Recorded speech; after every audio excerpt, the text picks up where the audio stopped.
Assalamualaikum warahmatullahi wabarakatuh. Terima kasih Bapak Ibu semua dalam komunitas Bioja pada siang hari ini yang telah meluangkan waktu untuk kesempatan hari ini untuk sosialisasi budaya positif.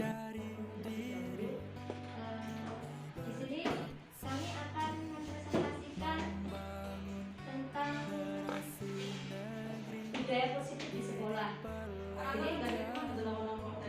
budaya positif ini. Yang pertama, budaya positif itu apa?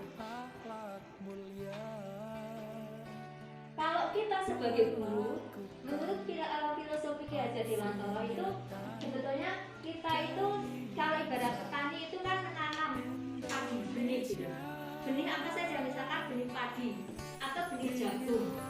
Nah, di situ nanti padi itu tetap akan tumbuh padi.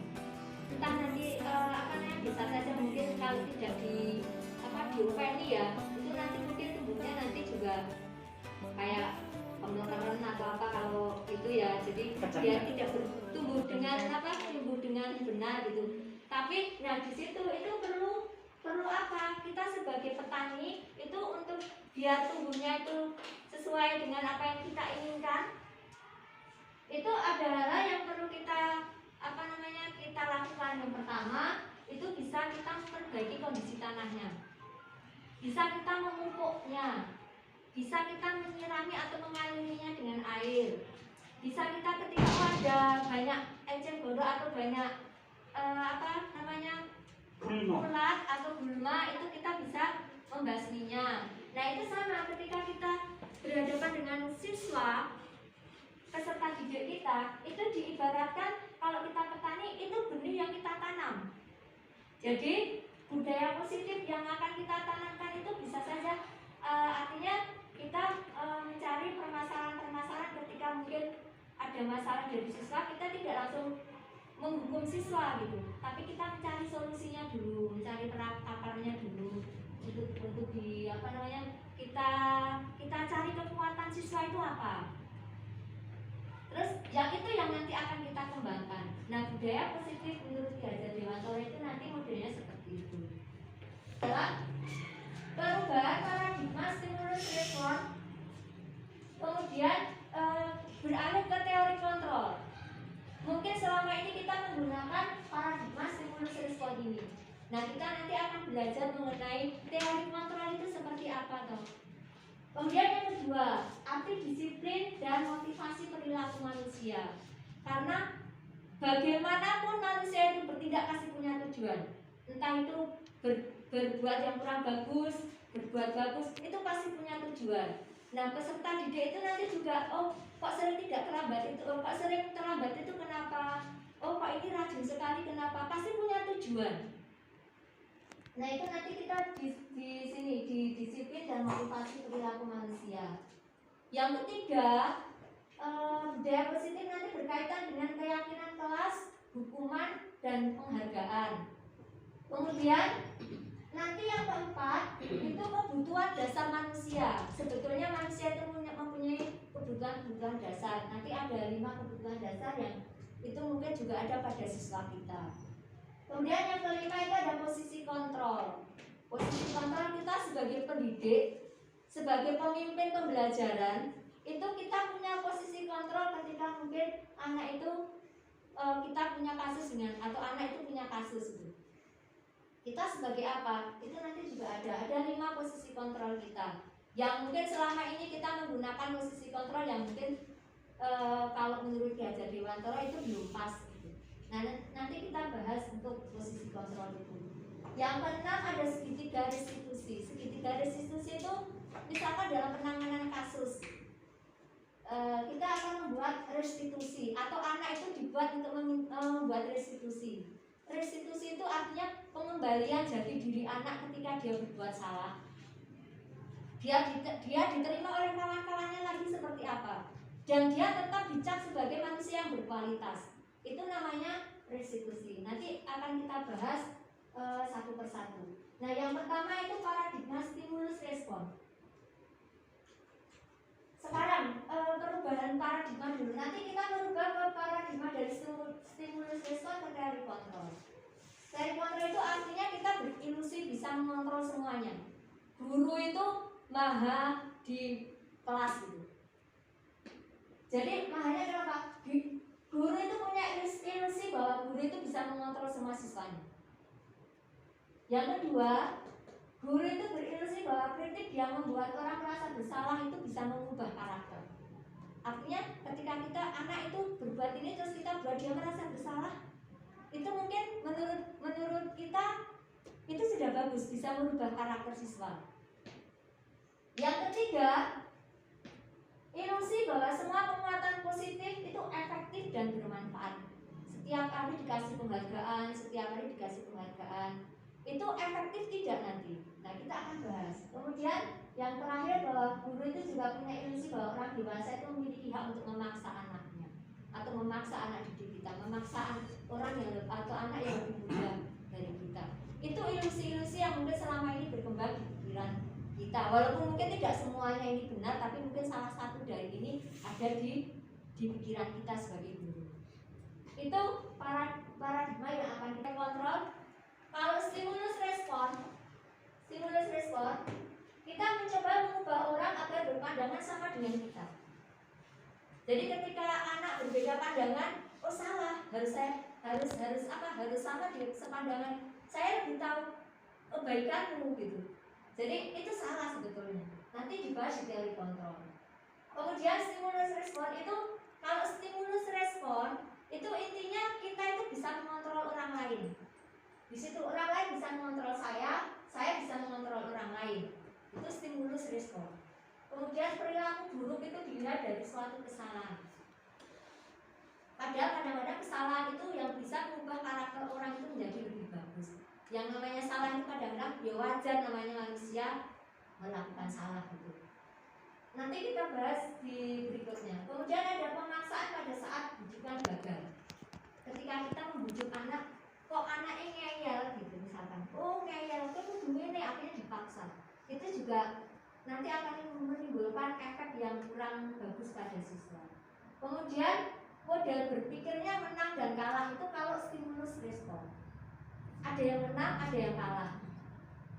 Kemudian kalau teori kontrol itu beda. Kalau teori kontrol itu artinya kita yang bisa mengontrol diri kita sendiri. Kita tidak bisa dikontrol oleh orang lain. Kita harus bisa mendisiplinkan diri kita sendiri. Jadi itu nanti yang akan kita tuju pada peserta didik kita. Jadi yang pertama dari kontrol itu kita berusaha memahami pandangan orang lain tentang dunia. Namanya anak itu kan kadang-kadang anak kandung saja 3 orang, 3-tiganya punya perilaku yang berbeda, punya cara pikir yang berbeda, punya pandangan yang berbeda. Nah, kita tidak bisa memaksakan itu.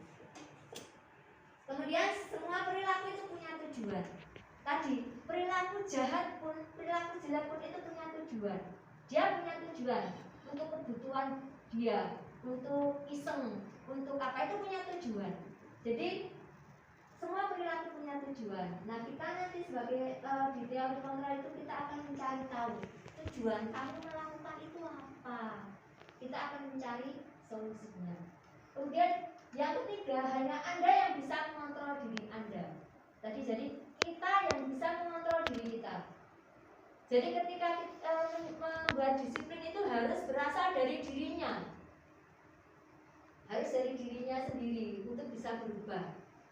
Terus kita hanya mungkin sebatas mengarahkan, kita mencari, kalau bisa dicari dengan cara yang lain bisa enggak.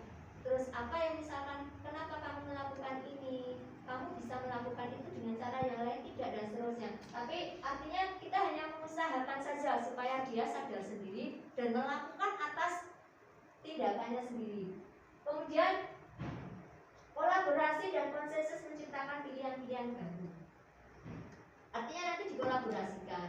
Misalkan kayak nanti buat kesepakatan kelas dan seterusnya, itu dikolaborasikan, tidak hanya guru saja tapi harus dengan siswa.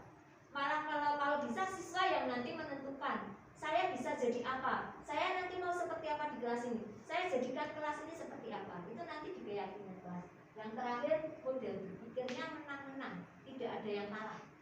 Jadi semuanya itu harus menang, semuanya harus puas, semuanya harus lega. ketika kawannya berbuat salah itu, ketika masuk di kelasnya saya sudah lupa menerima dia dengan ikhlas. Dan yang tadi mungkin merasa berbuat salah itu, ketika dia sudah melakukan restitusi, dia harus, oh saya sudah enak, enjoy berada di sini lagi bersama teman-teman saya. Jadi harus sama-sama menang dan kalah. Sama-sama menang, tidak ada menang dan kalah. Kemudian di sini ada motivasi itu ada dua, nggak terlalu ini nanti takutnya nanti berkepanjangan. Di motivasi itu ada motivasi internal, pastinya eksternal itu misalkan seperti ini. Ketika anak itu sering melakukan mengerjakan tugas terus itu rajin gitu.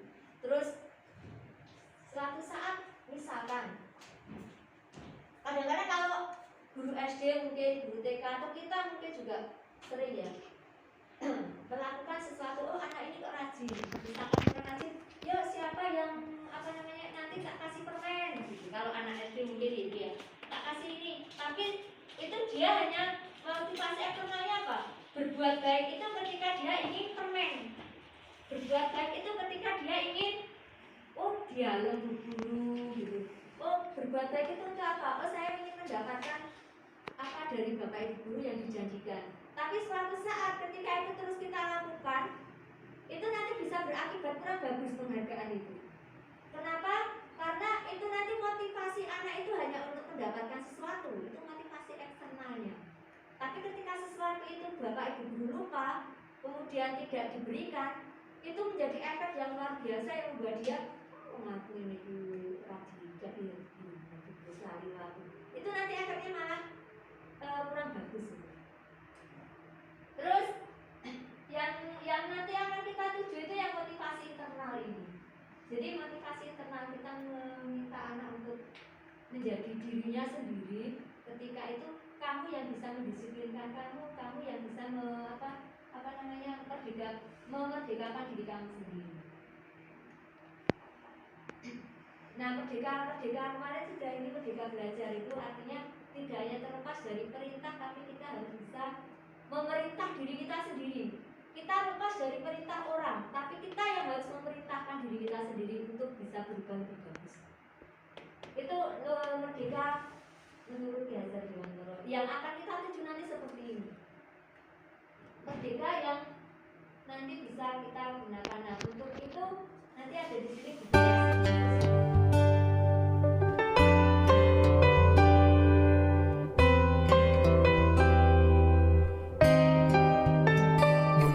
Dari diri kami beraksi membangun generasi negeri, mendidik pelajar Pancasila, beriman berakhlak mulia, melakukan aksi nyata. Dan sanksi. Apa sih bedanya? Kok ada hukuman, ada sanksi atau konsekuensi. Nah, kalau di sini hukuman itu sesuatu yang menyakitkan yang harus terjadi. Sedangkan kalau sanksi itu bukan sesuatu yang memang harus terjadi. Dan itu nanti mungkin awalnya itu memang sedikit menyakitkan, tapi lama kelamaan nanti sesuatu yang memang itu diperlukan oleh sesuatu. Kemudian yang kedua itu hukuman itu membuat anak sakit baik fisik maupun hati. Jangka waktu yang lama, juga apalagi ada beberapa anak yang mungkin mempunyai karakter yang susah melupakan kalau itu benar-benar menyakitkan. Nah, tapi kalau sanksi itu membuat anak itu tahu bahwa salah gitu. Jadi saya memang mendapatkan itu ya enjoy saja gitu, nyaman-nyaman saja gitu. Kemudian kalau hukuman itu nanti anak jadi membenci bapak ibu gurunya yang memberikan hukuman. Tapi kalau sanksi atau konsekuensi artinya kan dia sadar bahwa itu konsekuensi saya ketika saya berbuat salah. Makanya di situ anak akan hargai disiplin yang diterapkan oleh bapak ibu guru. Jadi itu atas kesadaran dia bahwa saya saya salah dan saya siap menjalani konsekuensinya. Jadi atas kesadaran anak. Tapi kalau hukuman itu anak merasa dizalimi, jadi akhirnya anak merasa membenci yang namanya kedisiplinan itu. Kemudian hukuman itu sifatnya berupa paksaan. Nah, kalau yang namanya sesuatu yang dipaksa itu artinya tidak sealiran dengan merdeka belajar ya. Merdeka dalam arti harusnya anak itu sendiri yang memaksa dirinya, bukan orang lain. Jadi itu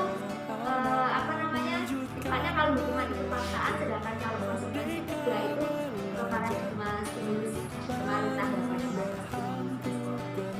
Kemudian hukuman itu mendorong anak untuk menyakiti diri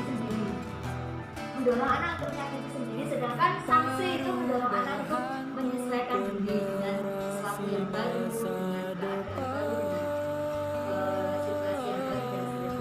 Kemudian kalau hukuman itu konsep diri yang buruk, tapi kalau sanksi itu konsep diri yang baik. Konsep diri buruk itu artinya seperti ini, oh kalau saya dihukum berarti saya salah, saya jelek gitu. Tapi kalau itu konsekuensi itu artinya konsep dirinya bagus, karena saya salah, saya siap untuk mengikuti konsekuensi yang sudah disepakati gitu. Itu untuk hukuman dan sanksi. Kemudian kalau hukuman itu biasanya anak itu lebih ke arah menyembunyikan kesalahannya. Karena apa? Takut dihukum, takut ini. Jadi tidak jujur, tidak itu yang biasa terjadi ketika hukuman itu diterapkan. Jadi anak berusaha menutupi kesalahannya karena takut untuk dihukum.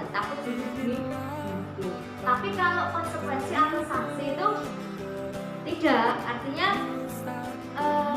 kan itu sudah disepakati, kamu tahu itu konsekuensinya harus apa, itu diarahkannya pelan-pelan supaya dia itu sadar dan oh iya mengikuti konsekuensinya. Jadi mengarah ke arah oh saya mematuhi keyakinan atau mematuhi aturan.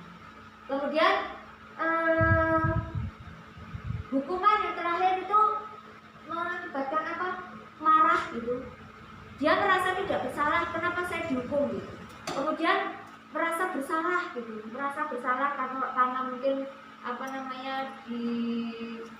ada sikap merasa bersalah di situ.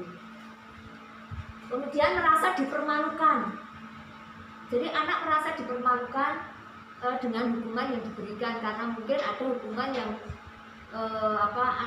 anak tidak merasa harus dihukum seperti itu, tapi kemudian dia dihukum, dia merasa dipermalukan, kemudian merasa tidak dihargai. Itu kalau hukuman. Tapi kalau konsekuensi atau sanksi tidak.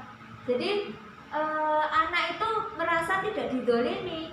Karena apa? Karena sudah tahu kalau saya melakukan ini konsekuensinya ini, saya sadar gitu. Akhirnya ya dia dengan enak gitu mengikuti apa yang sudah diyakini atau itu untuk hukuman dan sanksi atau konsekuensi. Berikutnya adalah 5 posisi kontrol yang dipunyai oleh Bapak Ibu guru. Jadi Bapak Ibu guru nanti ketika ada kasus anak itu ada Bapak Ibu guru bisa menempatkan diri itu menjadi 5 posisi.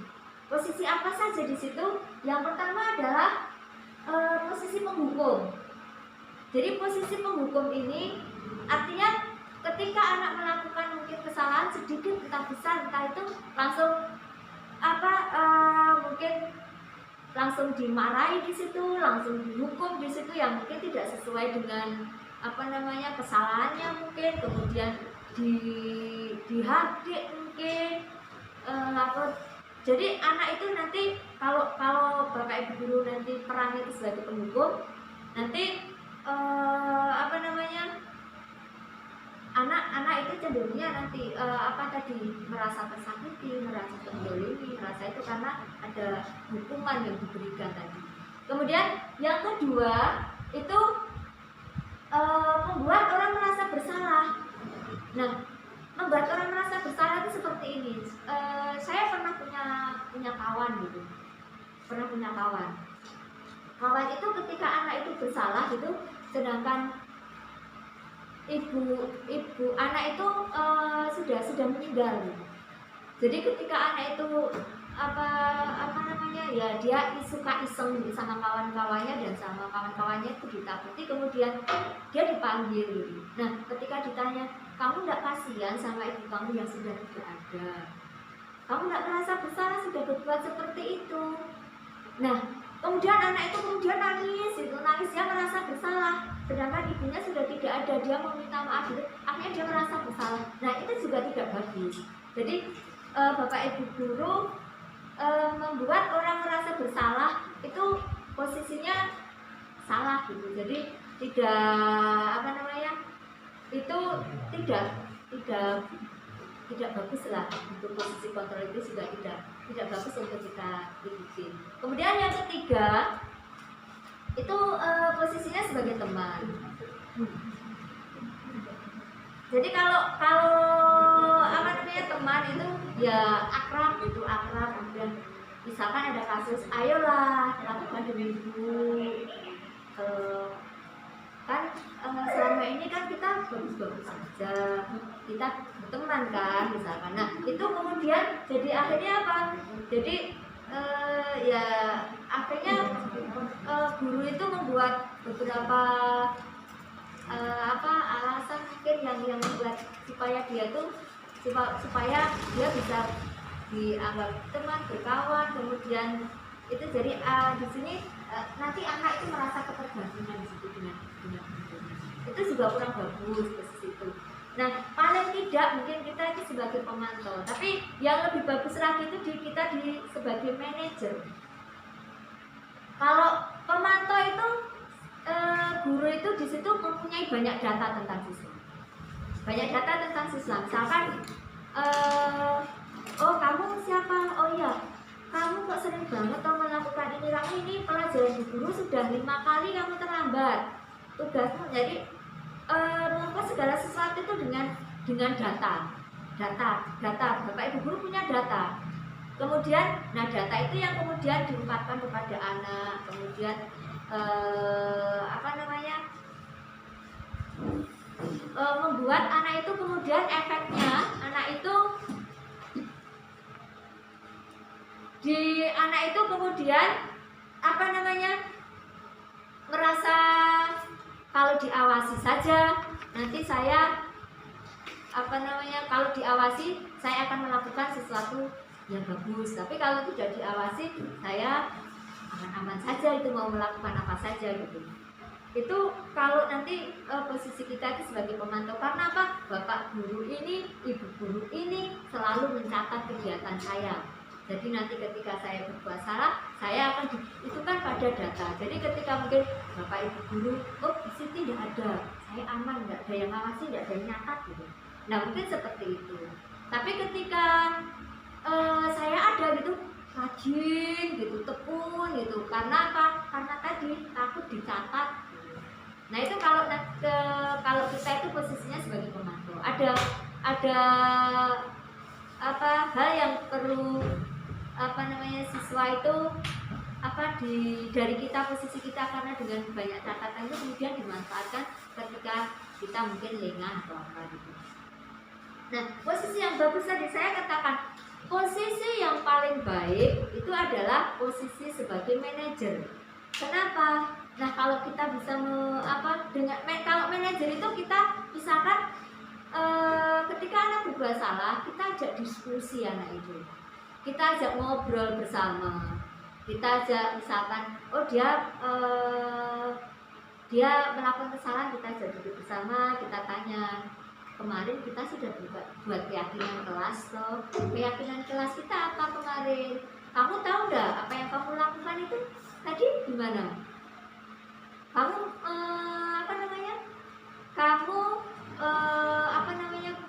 merasa nggak kamu melanggar itu sama? Terus kira-kira kalau memang itu salah, kira-kira apa yang bisa kamu perbuat dan seterusnya.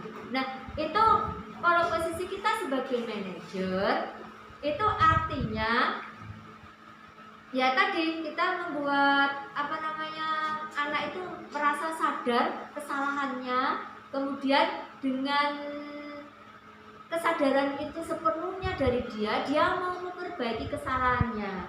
Kemudian mungkin kita bisa memberikan, bisa enggak ini jalan keluar, kita bicarakan bersama. Nah itu nanti akan menguatkan pribadi anak.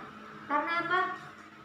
Anak bisa mengetahui kesalahannya sendiri, kemudian anak bisa sadar, kemudian apa yang harus dia lakukan itu dari diri dia sendiri gitu.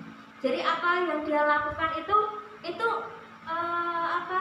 kesadaran dia, bukan atas dorongan dari luar, bukan atas paksaan dari luar. Itu kalau kita, posisi kita itu sebagai manajer. Nah, di sini ketika kita menyampaikan ada nada suara itu ternyata punya pengaruh gitu. Ketika punya pengaruh pada apa yang mungkin kita sampaikan dan pesan yang ingin kita sampaikan. Contohnya kalau kita menyatakan kamu sudah misalkan nadanya kalau agak tinggi sedikit itu nanti cenderung bapak ini marah, ibu ini marah gitu. Jadi kita tetap harus memberi ketika mungkin diskusi atau ketika mungkin memberikan nasihat atau apa itu kita gunakan nada suara yang lembut, jangan gunakan nada suara yang tinggi karena nanti kesannya itu marah gitu. Selain itu juga dengan bahasa tubuh kita, bahasa tubuh merangkul atau apa gitu. Bahasa tubuh yang kita itu mengajak mereka itu memang ngobrol santai aja dan seterusnya. Itu punya pengaruh. Jadi kata-kata, bahasa tubuh, nada suara itu akan punya pengaruh dengan apa yang akan kita sampaikan. Nah, itu juga perlu kita catat atau kita perhatikan.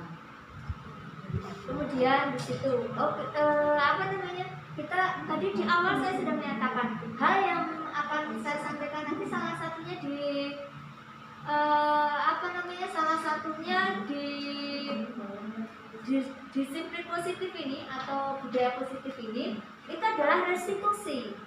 Nah, restitusi itu apa? Restitusi adalah proses menciptakan kondisi bagi murid untuk memperbaiki kesalahan mereka sehingga mereka bisa kembali ke kelompoknya dengan penguatan karakter atau karakter yang lebih kuat lagi. Itu kalau menurut Jason. Jadi artinya seperti ini, ketika anak itu membuat kesalahan, kita buat kita restitusi. Restitusi itu artinya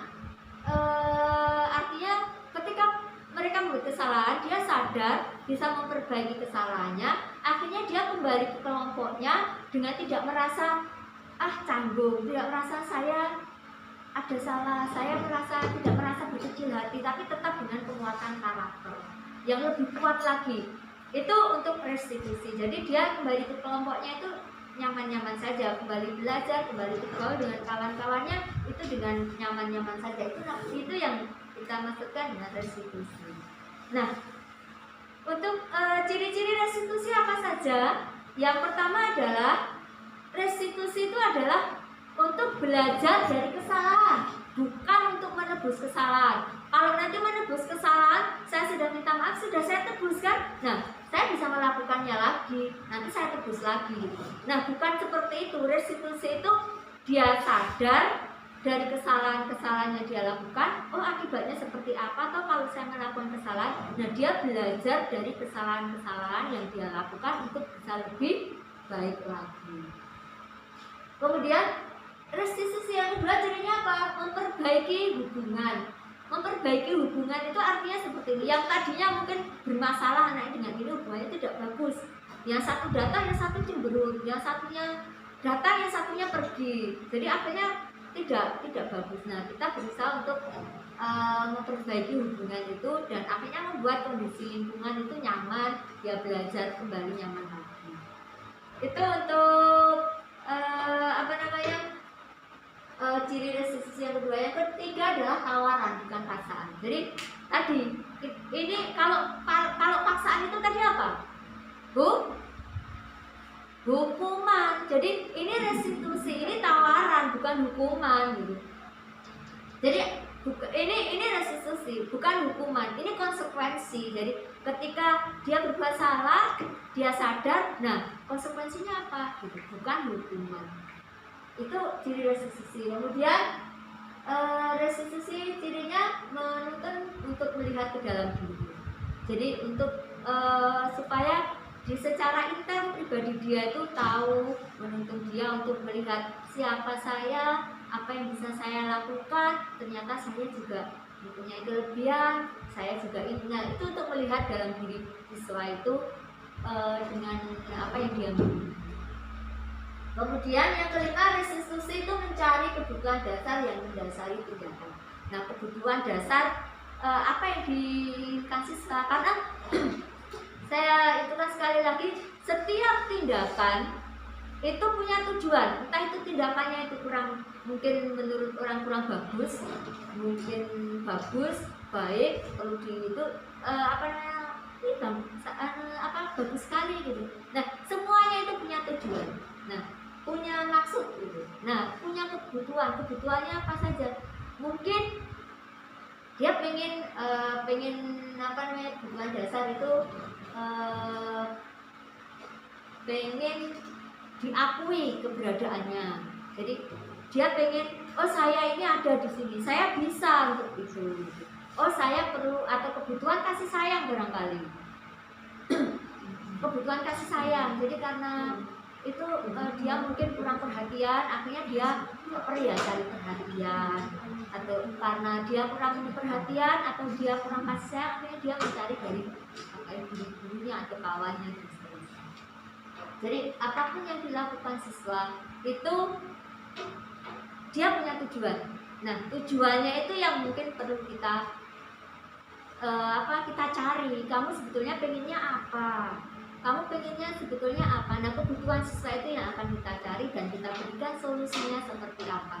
Dan solusi itu datangnya dari siswa itu sendiri. Kemudian masih ada beberapa. Restitusi adalah cara yang paling baik. Restitusi fokus pada karakter bukan tindakan. Restitusi itu fokus pada solusi, kemudian mengembalikan murid yang bersalah pada kelompoknya dengan merasa nyaman dan seterusnya. Nah, ini ada segitiga restitusi. Ternyata restitusi itu ada langkah-langkahnya. Ada 3 langkah restitusi. Yang pertama apa? Yang pertama adalah menstabilkan identitas. Ketika anak itu bersalah, jangan langsung ditunjuk, kamu salah, kamu tidak pernah belajar dari itu, tidak bagus seperti itu. Jadi kalau restitusi yang pertama menstabilkan identitas. Seperti apa contohnya? Misalkan anak bersalah. Yang namanya orang, yang namanya orang itu salah itu biasa. Yang namanya kan ada juga manusia itu tempatnya salah dan dosa. Tapi kan kesalahan itu bisa diperbaiki. Jadi saya juga pernah salah. Bu Guru pernah salah, Bu Guru sering gitu. Tapi apakah kemudian salah ya sudah gitu, nanti ditegur? Enggak, tapi kita sadar, oh saya salah gitu. Tapi distabilkan dulu posisinya, bahwa kamu manusia, kalau sesekali kamu berbuat salah itu wajar. Jadi distabilkan dulu, anak itu dibuat nyaman dulu. Kemudian baru yang kedua, validasi tindakan salah. Misalkan contohnya di situ, kenapa kamu tadi melakukan itu? Pasti kamu punya alasan kan? Kenapa kamu tadi jahil dengan kawanmu? Kenapa kamu tadi pada saat pelajaran kamu akhirnya beradu mulut dengan kawanmu? Nah, ditanya dulu, menurut kamu apakah setelah itu kamu mendapatkan apa yang kamu inginkan setelah kamu beradu mulut dengan kawanmu? Kamu tidak kan? Nah, kan bisa kamu misalkan menginginkan ini, kamu bisa dengan cara yang lain, tidak harus dengan adu mulut, tidak harus berkelahi dengan kawan. Kan jadi tidak enak hubunganmu dengan kawanmu. Nah, misalkan buat seperti itu. Jadi dibuat oh ternyata saya bisa melakukan dengan yang lain, ternyata yang saya lakukan tadi salah gitu. Itu validasi tindakan yang salah. Nah setelah itu baru diarahkan ke keyakinan kelasnya. Kemarin kita sudah buat keyakinan kelas kan ya. Nah kira-kira keyakinan kelas apa yang kamu langgar, terus apa yang bisa kamu perbuat untuk memperbaikinya. Nah itu ke arah menanyakan keyakinan kelas. Jadi ada segitiga restitusi atau restitusi itu langkah-langkahnya ada 3. Yang pertama adalah menstabilkan identitas, yang kedua validasi tindakan yang salah, dan yang ketiga adalah menanyakan keyakinan yang sudah disepakati.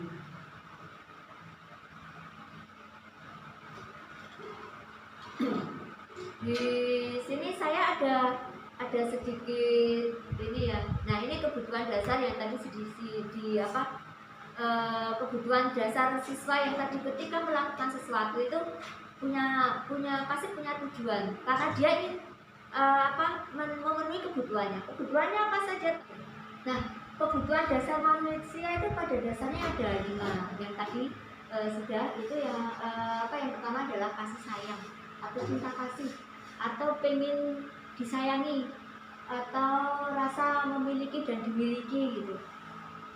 Mungkin dia melakukan sesuatu tadi ternyata karena mungkin dia sebetulnya butuh kasih sayang gitu. Karena dia pengen diperhatikan, karena memang dia mungkin tidak ada yang perhatikan gitu. Jadi akhirnya dia melakukan itu.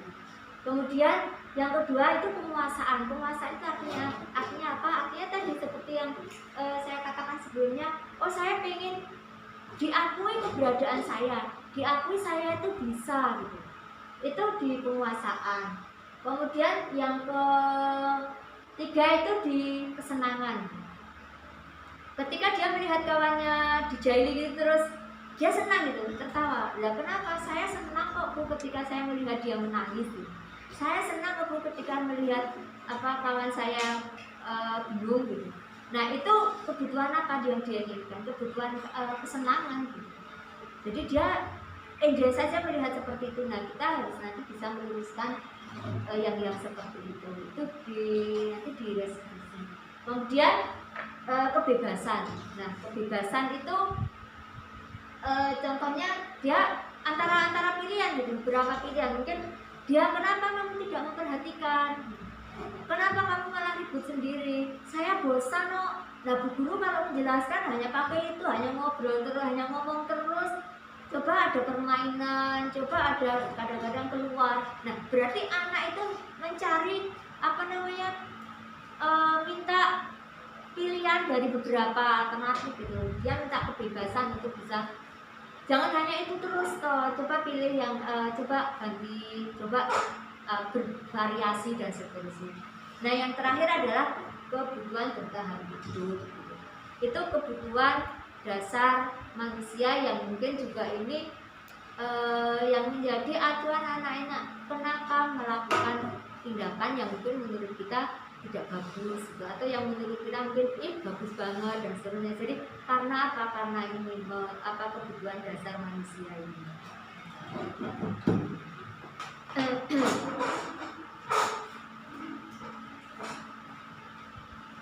Ini beberapa aksi nyata yang sudah saya lakukan di kelas. Mungkin nanti Bapak Ibu guru bisa membuat bisa melakukannya juga, atau mungkin bisa mencoba untuk mulai menerapkan budaya positif di kelas masing-masing. Yang pertama adalah membuat keyakinan kelas itu. Jadi bisa menggunakan berbagai cara. Kalau saya di sini anak saya suruh menulis gitu. Ada karena kita masuk dibagi dua, ada nomor kecil, kemudian saya suruh tulis, mereka menulis di papan tulis apa yang diyakini di kelas itu. Kemudian setelah itu nanti saya didiskusikan bersama, yang akhirnya nanti kesepakatannya kemana ke kelas itu gitu. Nanti Bapak Ibu guru bisa menggunakan kertas atau bisa menggunakan dikasih kertas disuruh nulis, nanti ditempel, kemudian jadi ini loh keyakinan kelas kita, itu menjadi produk kelas itu gitu. Itu untuk keyakinan kelas. Jadi bisa kesepakatan kelas, tapi artinya ya itu disepakati bersama antara siswa satu dan siswa lain. Kemudian budaya berdiskusi. Jadi membiasakan anak untuk bisa bekerja sama. Itu termasuk budaya positif. Jadi ketika ada permasalahan diselesaikan bersama, dibicarakan bersama gitu. Itu yang termasuk dalam budaya positif yang bisa kita lakukan di kelas. Kemudian saya juga melakukan restitusi. Jadi nanti ada video yang akan saya sampaikan nanti untuk contoh restitusi yang pernah saya lakukan itu. Ada beberapa contoh yang bisa saya sampaikan untuk beberapa kasus yang nanti ke arah nanti posisi kontrol kita seperti apa, mungkin jadi kita nanti sebagai apa di situ. Itu ada beberapa kasus yang ini saya contohkan. Ada dua kasus ini, contoh kasusnya di sini. Kasusnya apa? Kasusnya adalah Ibu Dani sedang menjelaskan pelajaran bahasa Inggris di papan tulis. Namun beliau memperhatikan bahwa Fajar malah tiduran dan tampak acuh-acuh pada pelajaran. Fajar coba jawab pertanyaan nomor 3. Maju dan kerjakan di papan tulis. Fajar pun tampak malas-malasan maju ke depan. Dan sesampai di depan papan tulis pun Fajar hanya diam terpaku sambil memegang buku bahasa Inggrisnya dan memainkan spidol di tangannya. Ayo Fajar, makanya jangan tiduran, lain kali diperhatikan. Sudah, sana duduk. Kira-kira siapa yang bisa? Fajar pun kembali duduk di bangkunya. Hal seperti ini sudah sering kali dilakukan oleh Fajar. Sepertinya tidak memperhatikan, acuh tak acuh, dan nilai-nilainya pun tidak terlalu bagus untuk pelajaran bahasa Inggris. Pada saat ditegur oleh Ibu Dani, Fajar hanya menjawab, "Nggak tahu, Bu." Ibu Dani pun menjawab, "Gimana sih Fajar? Kamu nggak kasihan sama Ibu ya? Ibu sudah capek-capek mengajarkan kamu. Nggak kasihan kamu sama Ibu?" Dan Fajar pun diam membisu. Nah, pertanyaannya untuk kasus tadi, posisi kontrol apa yang diambil oleh Ibu Dani dalam pendekatannya terhadap Fajar? Yang kedua, kebutuhan apa yang diperlukan oleh Fajar?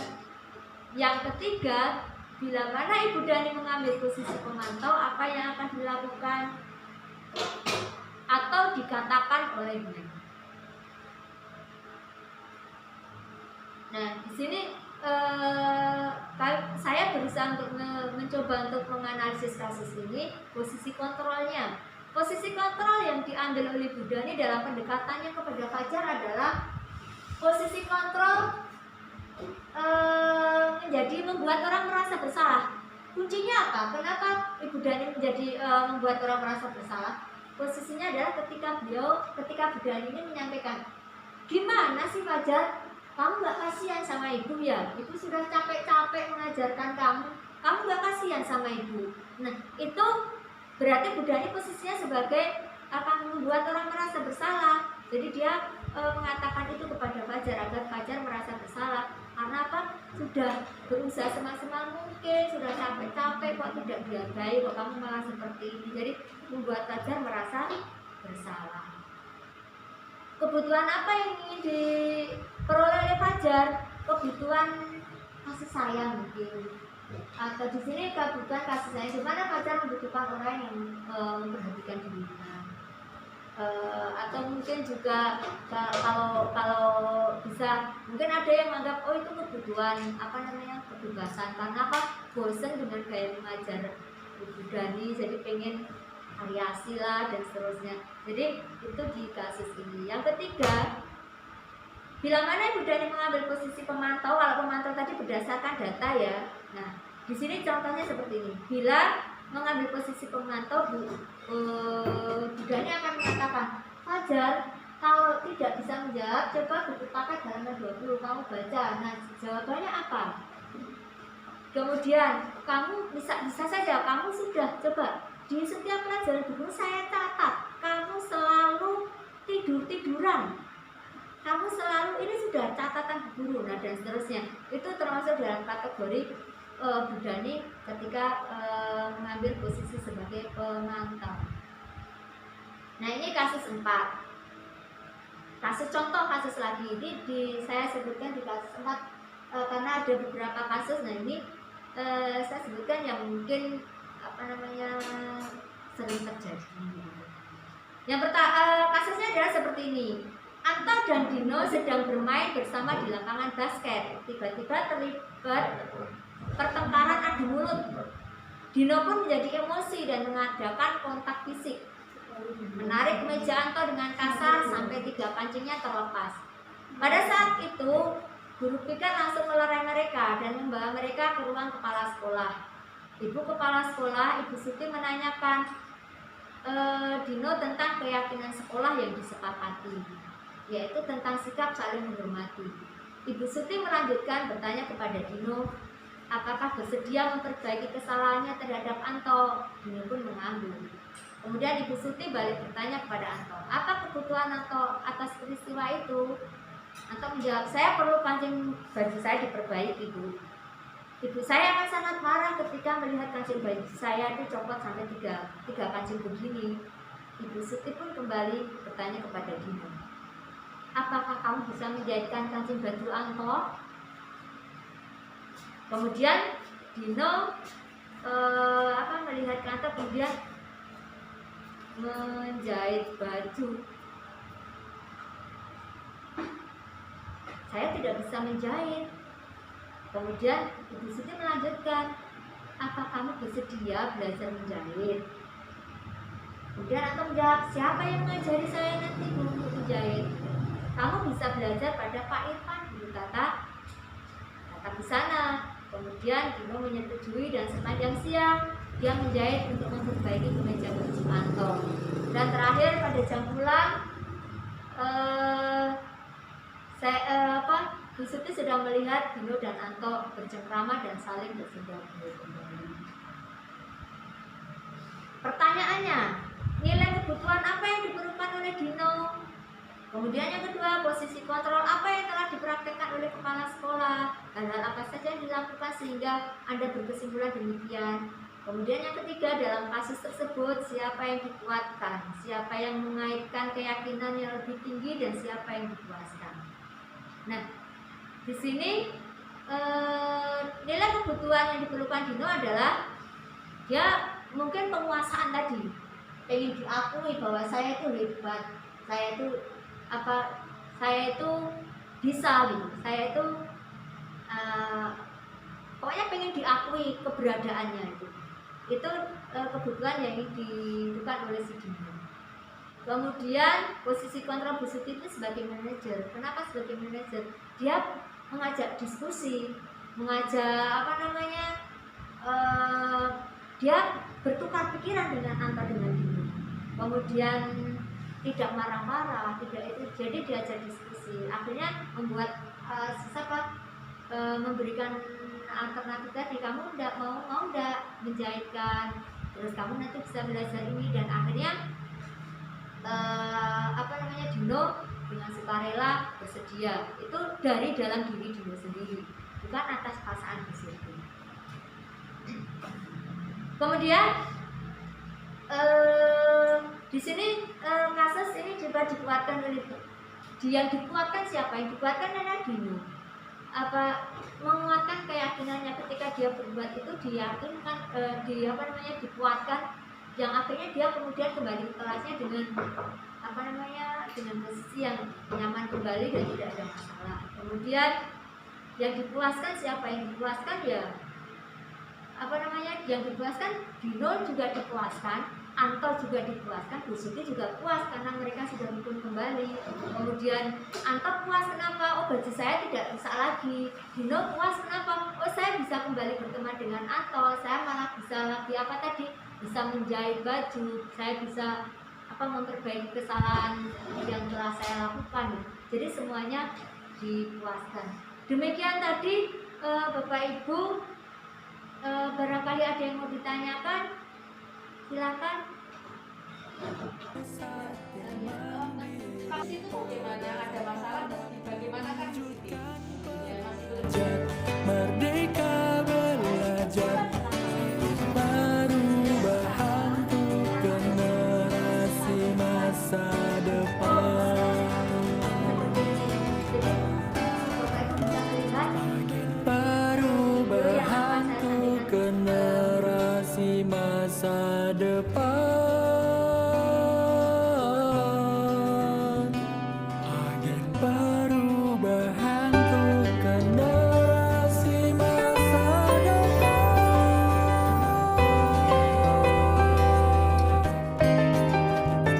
Mulai dari diri kami beraksi membangun generasi negeri, mendidik pelajar Pancasila, beriman berakhlak mulia, melakukan aksi nyata demi bangsa Indonesia. Inilah kami guru penggerak, terus hati mendidik pada anak, memberi tauladan, membangun kekuatan, memberi dorongan untuk pendidikan. Inilah kami guru penggerak, terus hati mendidik pada anak, wujudkan pelajar, merdeka belajar, perubahan untuk Orientasi. Nah, orientasi nanti kalian uraikan. Yang bagian orientasi itu apa tuh? Tapi ceritanya menggunakan bahasa kalian sendiri, bukan nyontek atau jiplak yang ada di dalam buku. Jelas? Terus soal yang kedua, jelaskan alasan kalian. Kenapa kamu memilih itu sebagai orientasi? Alasannya kenapa? Yang kedua, kenapa itu menjadi komplikasi? Alasannya kenapa? Jelas ya? Oke, habis ini kalian nanti akan membentuk kelompok, kalian diskusi. Ingat, di sini menurut kalian. Jadi ketika kalian nanti presentasi, hasil diskusi nanti dipresentasikan. Di presentasi itu kalian jangan takut untuk bicara. Karena apa? Karena di sini menurut kalian. Misalkan saya berpendapat seperti ini, kok kawan saya beda ya? Itu tidak masalah. Ya, karena itu menurut kalian. Jadi jangan takut untuk mengungkapkan pendapat. Jangan takut untuk berbicara ketika kamu harus presentasi. Takut disalahkan, memang itu menurut kalian kok. Jadi artinya jangan takut itu salah gitu ya. Oke? Jadi sekarang kita akan membentuk kelompok terlebih dahulu. Kelompoknya nanti guru bagi dua meja ini nanti jadikan satu ya. Dua meja itu jadikan satu. Terus dua meja ini jadikan satu. Dua meja itu jadi satu. Dua meja ini jadi satu. Jadi yang sini biar ada apa tidak bergerombol. Gitu ya. Oke. Sip, Mas.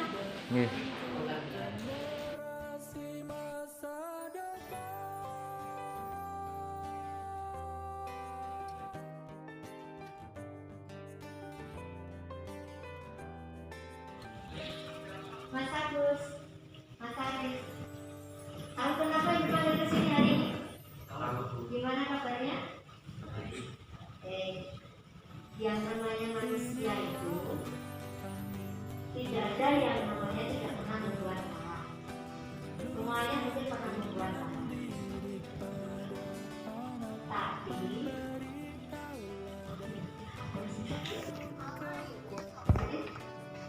mungkin saya juga pernah membuat salah.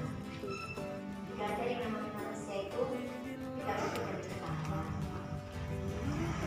Tapi tidak semua orang itu bisa memahami apa yang kita inginkan. Terkadang kita maunya bagus, tapi orang lain menerimanya tidak bagus. Terkadang kita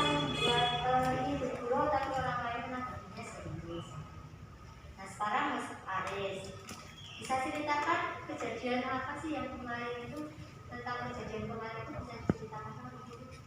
Kemarin saya lagi ada masalah Bu. Terus si Agus mengganggu saya terus. Tadinya saya diamkan, tapi yang melakukannya lagi dan lagi Bu. Jadi apa yang perlu Agus lakukan agar hubungan dengan Agus baik? Saya hanya ingin Agus meminta maaf. Mas Agus sudah tahu ya bahwa kemarin itu Mas Aris itu lagi ada masalah. Ya, kamu bisa saja berguru, tapi harus tahu situasi dan kondisi yang kamu berguru ya. Kamu tahu, kamu sudah membuat pelanggaran dari pelanggaran kesepakatan yang kita buat kemarin. Sekarang apa yang bisa kamu perbuat untuk memperbaiki hubungan dengan Mas Aris? Saya akan meminta maaf kepada Aris. Dan juga saya sadar bahwa saya salah dan jadi tidak akan mengulangi lagi Bu. Terus lihat dulu. Oke, sekarang silakan kamu minta maaf ya. Maaf Aris. Baik, sekarang Agus ya, satu sinyal kamu sudah berani meminta maaf kepada Mas Aris. Yang mudah-mudahan kita baik-baik saja. Sekarang saya tanya, bagaimana perasaanmu sudah melakukan restitusi atau sudah merasa minta maaf dan melakukan itu? Saya merasa senang Bu. Saya berusaha bisa membagi hubungan dengan Aris. Bagaimana tadi? Saya juga Oke, bagus. Terima kasih. Saya sudah menjadi siswa yang berkualitas, sudah bisa melakukan restitusi, sudah dapat melakukan hal yang lakukan. Pulang, untuk kembali ya, baik-baik ya benar ya. Oke, terima kasih. Perjalanan berjalan.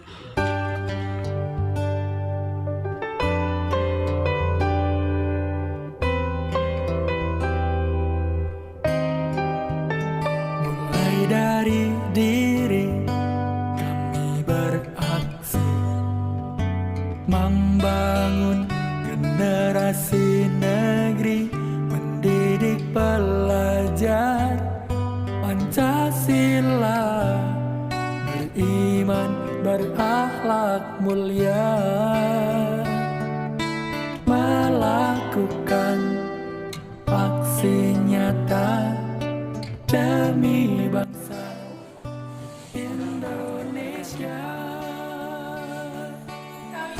Inilah kami buruh penggerak, terus hati mendidik pada anak, memberi tauladan, membangun kekuatan, beri dorongan untuk pendidikan.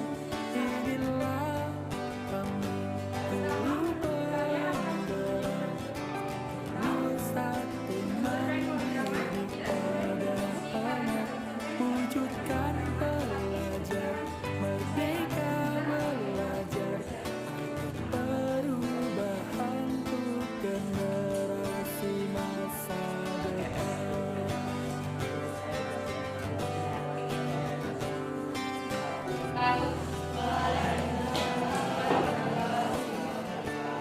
Sebelumnya perkenalkan, nama saya Abdul Basar Ramadan, nomor absen 13.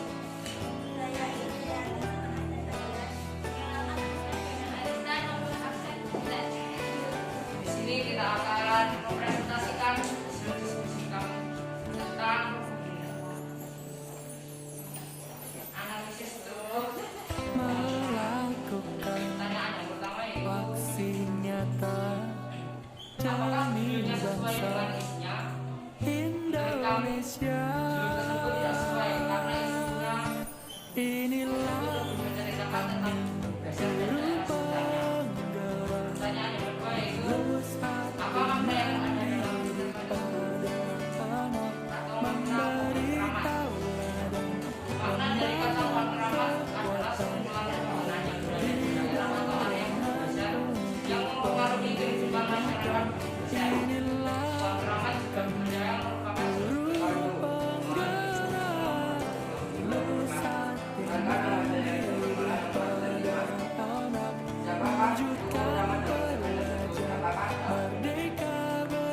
belajar perubahan untuk generasi masa depan. Agen perubahan untuk generasi masa depan. Agen perubahan untuk Tuliskan generasi masa kelas impian seperti apa yang kalian inginkan. Kelas impian yang seperti apa? Tulis di buku tulis kalian. Tahu ya, kelas impian itu ya kelas yang kalian impikan di kelas ini.